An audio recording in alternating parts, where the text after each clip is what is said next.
ఆమె కాలేజ్ నుండి ఇంటికి వస్తుంది, కానీ ఊరు మాత్రం శ్మశానంగా మారింది. ఆమె అడుగు పెట్టగానే ఓ ఏడుపు శబ్దం.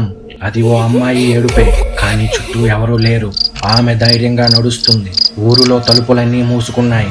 లైట్లు చీకట్లో ఆగుతూ వెలుగుతున్నాయి. దారి మధ్యలో ఓ వెలుగు కనిపిస్తుంది, కానీ ఒక్కసారిగా మాయమవుతుంది. ఆ వెలుగు ఆమె వైపు వస్తుంది.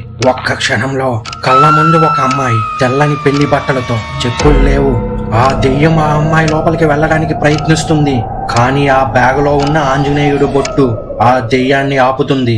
ఆ దెయ్యానికి అర్థమైంది, ఈ బ్యాగులో ఏదో శక్తి నన్ను ఆపుతుంది, కాబట్టి ఈ బ్యాగును ఆమె నుండి దూరం చేస్తాను అని ఒక్కసారిగా మాయమైపోయింది. ఆ దెయ్యం వెంటనే రూపం మార్చుకొని ఒక ముసలావిడిలా వచ్చింది. నేను నీకు సాయం చేస్తాను, నేను నీకు దారి చూపిస్తాను అంటూ ఆమెను నమ్మబలికింది. నేను నీకు దారి చూపిస్తాను.